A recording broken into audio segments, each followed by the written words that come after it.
Another vlog is here and welcome. Today I'll be hosting Redemptor and we'll be talking about the HR department and basically what you can do when you're looking for a job or when you want to switch jobs and what to have in your CV, what not to have, and she'll introduce herself and talk more about that. Welcome and please stick around because there's a lot to learn. Yeah, Redemptor, please go Okay. on. So my name is Redemptor Mutua. I'm an international HR business partner, but professionally I'm a teacher. So as she mentioned, I changed my career from teaching to human resource management. As we get along, we'll get to know how the struggles and the hustling of being able to change your career, especially from in class to the outside. Yeah. What inspired you to change from being a teacher to a now different field of the human resource? Actually, when I explain to people why I changed my career, they find it like, oh, really? Was that the reason? Because it's so funny that when I finished college, after training as a teacher, I was employed in a government school where I was earning 8,500 as a BOG teacher. And then I was really looking forward to being employed by TSC. Then finally, I got the job with the TSC. And as we were discussing with my fellow teachers in the staff room, they about career progression in teaching, they were saying that after 3 years, you become a HOD, and then after being an HOD, you can aspire to become a deputy principal. But when they talked about the amount of money you get added when you are moving from the different levels, they would say when when you become a HOD, you'll get an extra 2,000. Other times they will say you'll be added house allowance of around 3,000. And so to say, I like money sort of.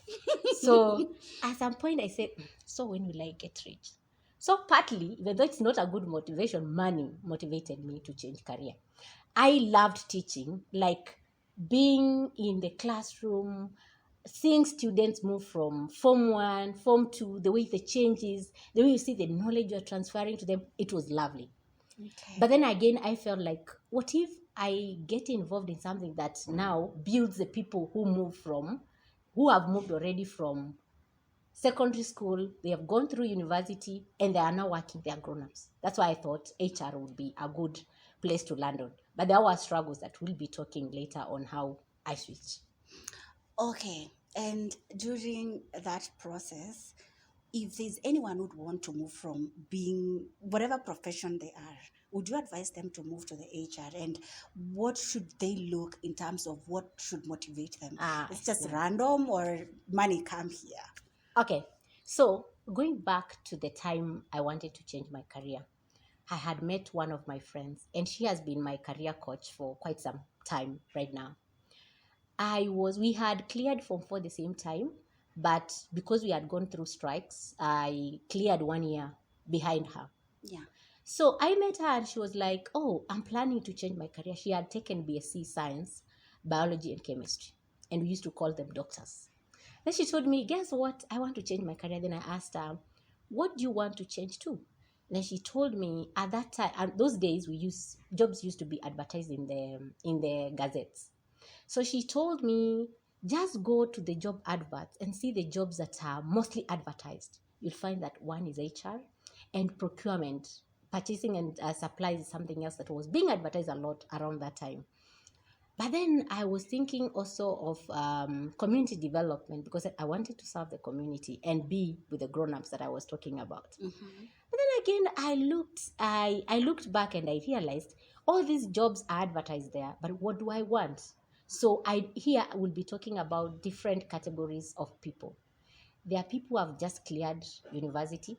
They are trying to find a place to fit in. There are people who have cleared Form 4 and they are trying to find a career.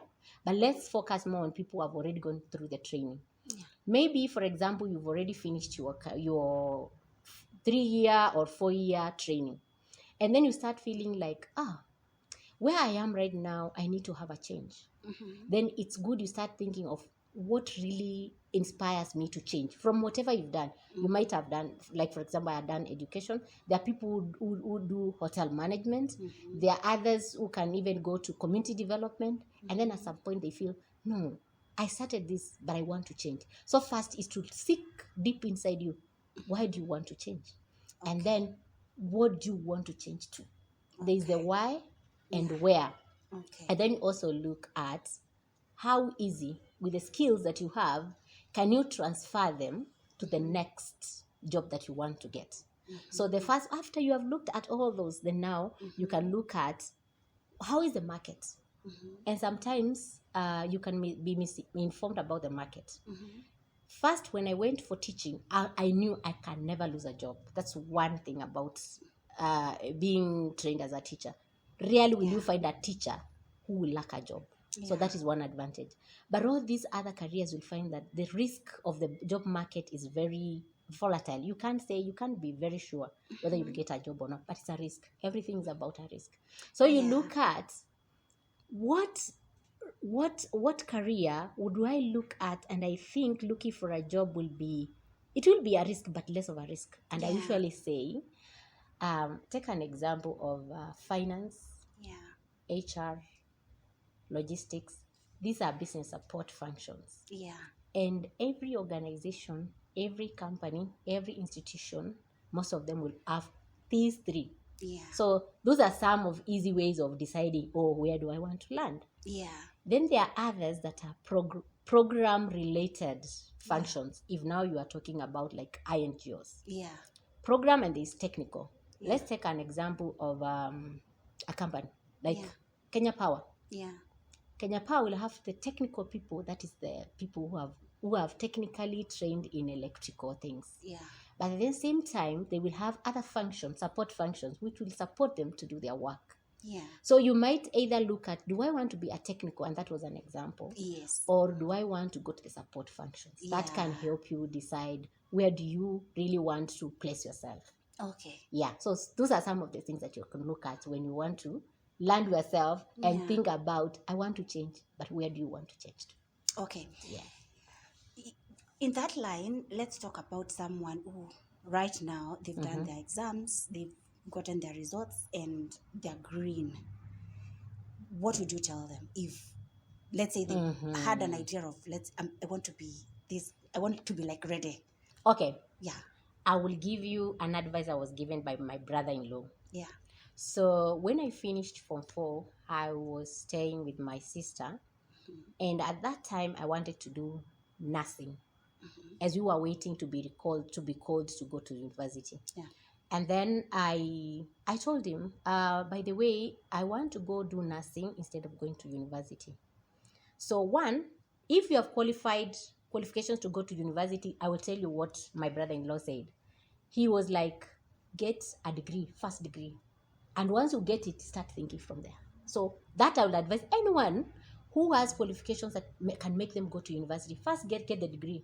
After you get the degree, the next step, you will start thinking about it.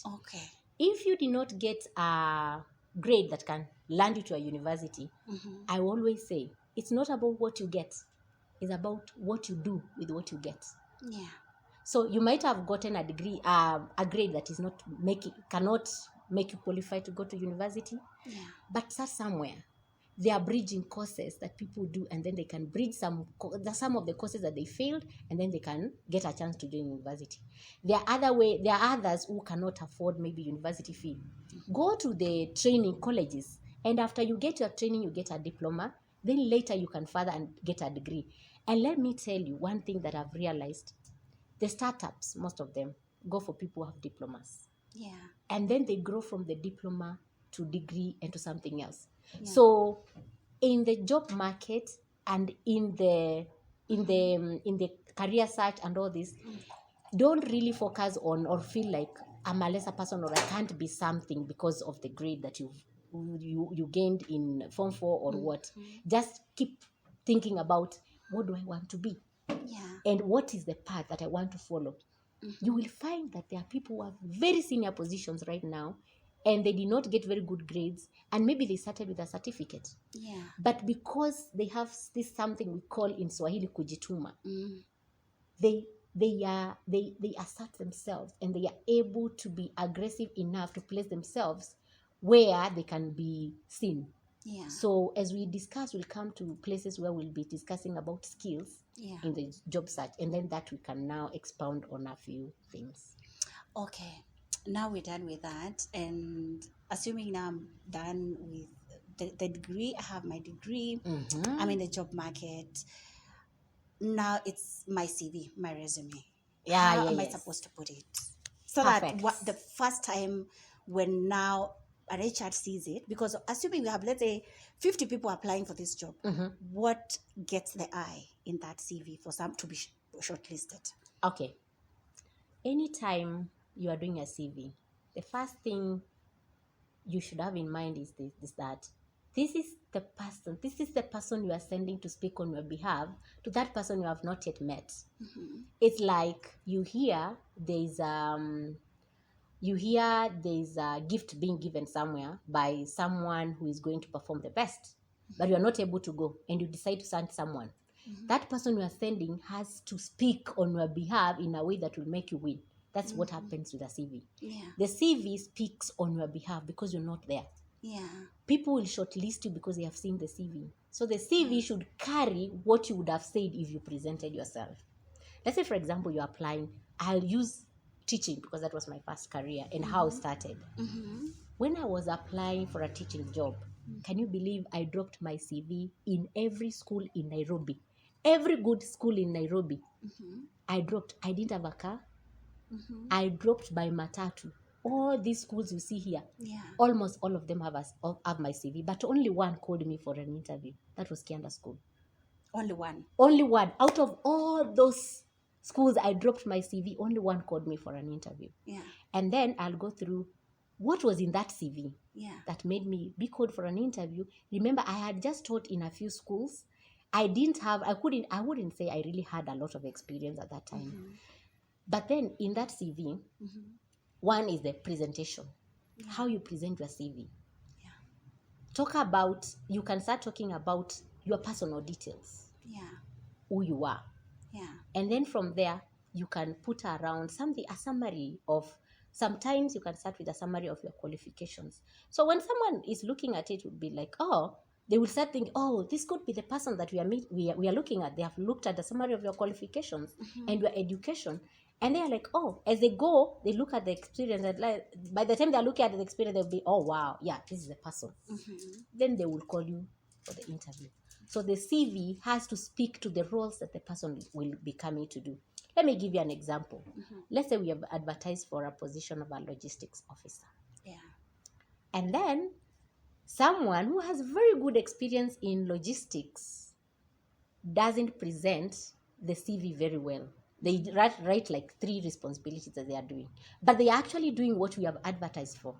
But then someone else puts very well the duties that they are doing, presents their qualifications very well. Yeah. And maybe in the logistics officer position, we had said that we are looking for someone who has certification in purchasing and supplies, someone who has maybe a diploma in logistics and supplies, someone who is able to, who has integrity.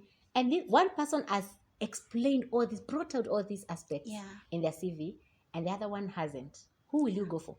Of course, the person who've already explained everything. Exactly. That's what happens with CVs. You write what the recruiter or the person shortlisting wants to see. And you relate with your experience, because when you come, you will prove yourself. But before you come to prove yourself, the CV is speaking for you. Okay. Yes. Okay. Then another thing is rejection. Rejection. How do you handle, would you say, because for example, you applied so many places, but only one called you. Yes. What was going on through your mind? How did you handle rejection? Because rejection is there. It's there. It's real. It's real. Yeah. So I remember at that time, I really didn't want to go to Shags. And I really wanted to get a job in Nairobi. Yeah. So the more I felt I'm not getting any responses from all these schools, the more I started feeling like there must be something wrong. And then initially I realized that let me make my initially my CV was not that good. Then I went, worked on my CV, but still I did not get I was not called for interviews in those other schools. Then there's this thing I say, for you to feel like you've really build yourself and gain stability, mental stability, to hold rejection, you need to go through it. Yeah. And until you feel like, how do I navigate this because things are not working, you never move forward. And the same thing that when you are growing up, and everything you ask for is brought on your hand, whatever you ask, it's on your hand, you never know how to work harder to navigate things. Yeah. It's just the same as interviews. Take them as, the more they are not coming, the more they are making you resilient and work on yourself. Yeah. And then there are three things. So you look at, how do I avoid the rejections? So one, make your CV look better. Yeah. Make sure that it is speaking to what they are looking for. Then secondly, do well in interviews. So how do you do well in interviews? All right. I mentioned that I had a coach. And this coach, we went to school, her name is Jane. We had gone to the same secondary school. And we met after we had just cleared, after I had just cleared university. Yeah. And she had landed in doing human resource management. So when I started going for interviews, I was lucky enough to get an internship. Between when I left education, I got an internship in HR. During the time I was in the internship, I knew I had to work harder than people who had done, who had already studied human resource. So because people who had the right skills were feeling already they were ahead of me, I knew I had to go an extra mile because this is a new field for me. So the HR manager was there. I was always on his desk asking things. How do you do this? I want to know how to manage leave for staff. I'll be the one going out to ask. So that is one thing, going out to learn things. Yeah. So when it became time that I was preparing for interviews, I was always doing an extra mile of preparation than people who are already in HR. Yeah. Because remember, the people who are already in HR, they already feel they have an advantage. But I always felt I'm disadvantaged. So what I used to do, you would have laughed at this. Do you know, I used to stand in front of a mirror and interview myself before every interview. And you know, how that was helpful was because one thing, English is not our first language. Yes, and I was really, even up to today, you need to feel the English flowing and the words flowing before an interview. Yeah. So I used to go in front of a mirror, and then I would write down possible questions. Yeah. From the job adverts. Yes. What can they ask me? And then I would ask myself the questions and answer, so that answers can flow. Yeah. So by the time you're getting there, you already know what to say. Exactly. Yeah. You already know. And if they ask you a question, maybe you've already researched. Yeah. I usually tell people, imagine how much people study so hard for a cut. A cut. Yeah. And you're not even going to be paid for that cut. It's a mark you are going to get. Yes. What about a job interview that you're going to get a job, and maybe a well-paying job? Yes. So give it your all. Yeah. So that is one, to avoid rejection. Yes. Prepare for interviews. Yeah. Then the other thing is, when you are waiting for the response, relax. Relaxing is key. And let me give you a story of how recently I was looking for a job, like 2 years ago. Yeah. I had stayed in my previous organization for 11 years. Yeah. Even though I was growing there, it reached a point where I felt I had fully grown. Yeah. And then when I started looking for jobs, I was called for several jobs, but I did not succeed in any. I would go the first round, I would pass. Second round, I passed, but the third interview, I would always fail. Yeah. But I didn't know what was going wrong. But I realized that I had this thing of, I need to get this job. Yeah. I want to get this job. I was putting pressure on myself to move. Yeah. And then one day I just decided, let me relax. Yeah. If I get it, well and good. If I don't get it, We it's move. still fine. Yeah. So when you're going for the job interview, have this in mind. The worst thing that can happen is you don't get this job, and in any way you didn't have it. Yeah. You see? Okay. So you go there and relax. Oh yeah. If it is you have already done your part. Mm-hmm. As long as you're prepared, you've gone through the JD, you've done your part. Yeah. The rest is just presenting yourself there. Yeah. And if you believe in God, you pray about it. Yes. Because when you pray about things, you can even have insight on questions that can come. Mm-hmm. Yeah, it happens. Yeah. So you go there, you relax. The worst thing that can happen is you fail to get the job and you did not have it and you were leaving. So Yeah. panicking can only make things worse. Yeah. So relax. So that is another thing. Yeah. Being relaxed Yeah. on interviews will reduce the number of rejections. Yeah. And then now after the interview, Yeah. people keep asking, should I ask whether I was successful or not? Yeah. What I tell people is, if you are successful, they will always call you. Yeah.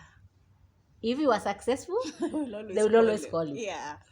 If you are keeping asking them, if you keep asking them, oh, I did this interview, I wanted to get response, you are only looking for the answer that we are sorry to say that you were not successful. Yeah. But I always encourage HR practitioners to send feedback, even if it is negative. Yeah. It will keep this person from anxiety of, did I get that job or I didn't get the job? And then after you get a regret, work on yourself. Don't sink. Yeah. Don't go down and start feeling woe for yourself. Yeah. Pull yourself up. Just say, and every time you go for an interview, it will always be good to write down the questions that they were asking. When you are fresh from the interview, come back home, remember the question they told you, they were asking you, because you might be asked in another interview. The next one. Exactly. Yeah, and then you can answer them better. Perfect. Yeah. So of course, because when you get those questions, you can always do a lot of research for questions that you didn't even get to know. Yes, exactly. Well, how do I present myself? Now I'm going out there. How do I just working relaxed? I need a job. Give me the job. Yeah. How? Body language. Yes. Mm-hmm. So I always Some of us talk with facial expressions quite a lot. Yeah, I know. So I always say, a day before your interview, prepare well, in good time, have a good sleep, wake up in the morning, feel good about yourself. Mm-hmm. Even if you had something disturbing, you put it aside for some time. You can come back and deal with it after the interview. Yeah. Dress well. And people always wonder, what is the best way to dress for an interview? Yeah. You can never go wrong with official. Yeah. But even if it's an organization or a company that embraces casual wear, you don't know them. Yeah. So you don't want to do something that you're not aware of. Mm-hmm. Be on the safe side. Dress well. Be presentable. Be pleasant during the interviews. Laugh when you can laugh. Let them see the real you. Yeah. Because if you go there like you are aimed at, I need to get this job, I need to wear this. You're very serious. Even things that you're supposed to give a little, relax. Yeah. Let them see the natural you. Mm-hmm. And then let them see interviewers are very keen on attitude. Mm-hmm. There's a time we were interviewing someone. I was working in the Dab. Mm-hmm. And then when they came for the interview, one lady was like, so, you guys, how do you survive here? Wow. You see? That already is a no. Yeah. So remember, you are trying to build a rapport with your future employer. Yeah. So be as pleasant as you are and be you. Try to be you. Yeah. Because when you are natural, they read this is someone who is someone we can get through. Yeah. Because there's a way you can present yourself and they feel like, there's something about this person that we can't pick. Mm-hmm. So there's attitude and there's professionalism that interviewers will see. There's a way you can carry yourself in an interview and the interviewers will automatically know that you will struggle with being professional. And every employer is employing someone who can represent them in a way, in one way or the other. So it is good you look at those two, attitude and professionalism. If they ask you a question, respond. Mm-hmm. Take interviews more as a discussion that you can have with someone, and then that will make you more relaxed. Yes. Okay. When you are switching from education to HR, is it that before you resigned, you first started looking for a job now as a teacher, or did you resign without even a job? Okay, so let me take you through that. What happened is, first, when I dropped my CVs in all these big schools in Nairobi, I was not called for an interview until later Kianda School called me for an interview. So I ended up going to Shags where I was fearing to go. Because most teaching jobs are there. TSC will employ you in Shags. So while I was I was teaching in a school called Goto Boys. It's near my home. So when I was teaching there, I realized I had already decided that I'm going to settle for HR. I told you I was debating between procurement, community development, and human resource management. And when I checked on the Gazette, a lot of jobs were there on human resource management. So I sorted for that. I would say if there's someone who is searching for jobs, if you go to the advertising, the platforms, like I think 7 years ago, 5 years ago, we used to have this website that used to be called a collection of jobs in Kenya. I don't know whether it is still there. But they used to have all the jobs that are in Kenya. That's another place that now I was looking for jobs. But now back to your question, how I made it was because I knew I wanted to be a teacher. I started looking for a training in HR so that I can be able later to change my career. I checked around and all the jobs, all the trainings that I would see for HR were in Nairobi. And they required me to attend 75% of the classes. And remember, I was teaching in Shags. So it was more, I would say it was more of a prayer that I could get away to be in Nairobi to be able to start my postgraduate studies in human resource. So luckily enough, Kianda called me for an interview. When Kianda called me for an interview, all the things that I've said about preparation is what I did. And then luckily enough, I got a job in Kianda School. When I got the job in Kianda School, that was a breakthrough for me to start to attend classes for human resource management. So I started evening classes. When I started the evening classes, I used to go to Kianda. We leave school at around 5:30. And then by 6, I'll be in class. Then we'll go through the evening classes until 8 p.m. Guess what? After I finished my first semester, I started applying for HR jobs. Then I landed on the internship. When I landed on that internship, I did the internship with IFRC. It's an NGO. I did the internship for 6 months. And then while I was there, I saw a job that had been advertised in Kakuma. I said, why don't I apply for this job? Because now I had started working as an HR assistant in IFRC. So I said, why can't I apply for this position? Then I applied for it.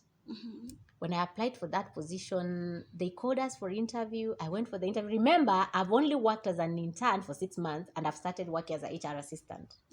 So when I went for the interview, sometimes we have our own doubts and sometimes we don't even believe in ourselves the way others can believe in ourselves. So I remember in the interview, they asked questions, and lucky enough, because I kept asking things that I didn't know, they asked things that I had been asking as I was on internship. Learning. Yes. So we did the interview. I went home. I got a regret. Can you imagine? And then as I was going through, I said, that was the first interview and I got a regret. And I had written down the questions. My coach, Jane, had told me, when you go for interviews, write down the questions. I had written down the questions they had asked me. Just to cut you short while you're still there. Coaches, is it something that people should really invest in? Let's say from just school, or even you're in that career path, but you still, even if you're in that career path, you still need 1 or 2 people that you can speak to. Yes. I would say they are always good because coaches are people who sometimes have done it before you. They will understand just the challenges you might face in the career path because they have gone through them themselves, and they will be able to guide you better.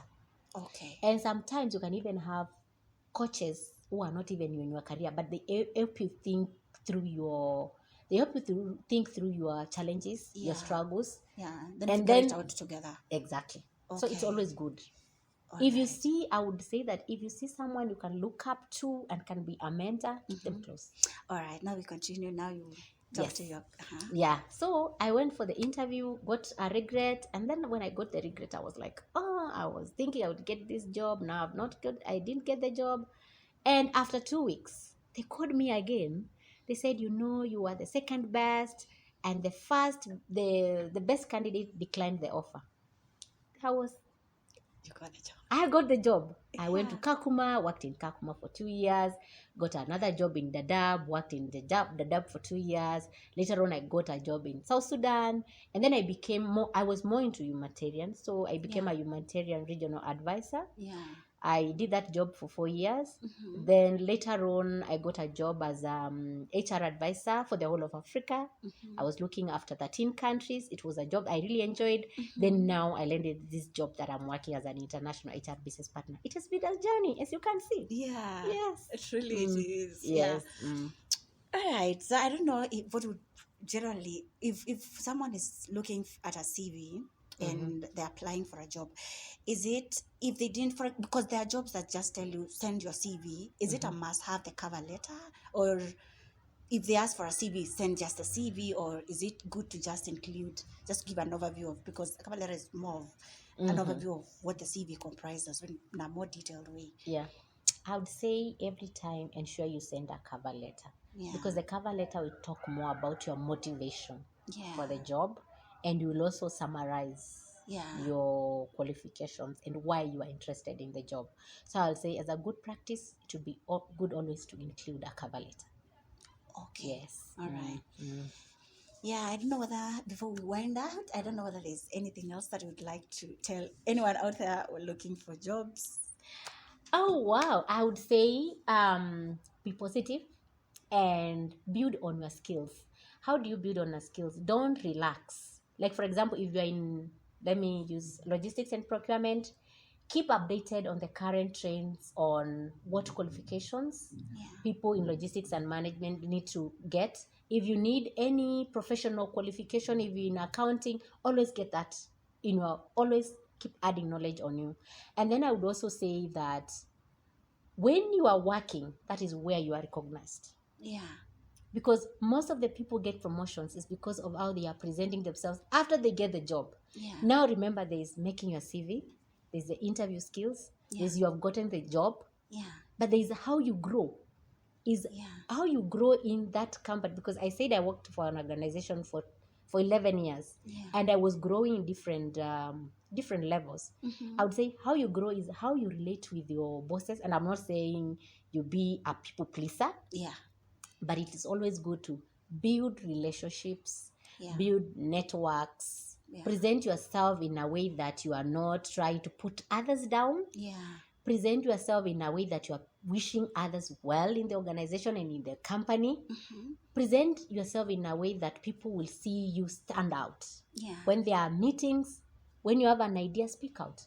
And I know women, really women, we struggle with that. You find that a lady is there, she has all the skills, all the qualifications, but when it comes to bringing out our ideas, we pull back. And people are noticed because they have spoken. When you're quiet, people might think you don't know when you know. So to grow and to keep growing, show yourself, have a nice attitude, and learn from your bosses. Be happy when your boss delegates a lot to you. That's a way of learning. And that's a way of even realizing that when your boss is not there, they will let you act. And you think when they leave, who will be next to be appointed? It's you. Exactly. Yeah.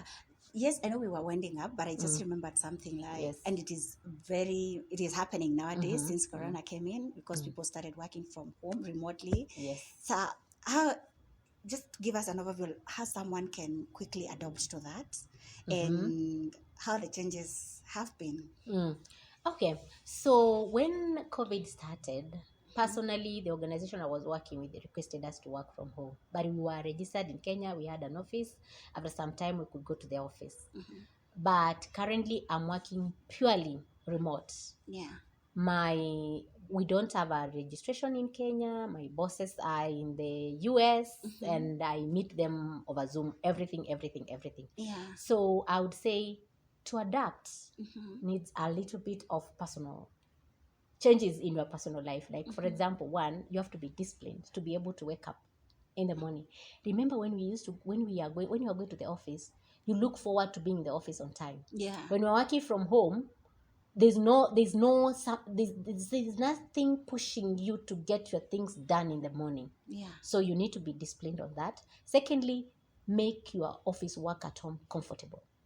Because when we are working from the office, we spend most of our time in the office.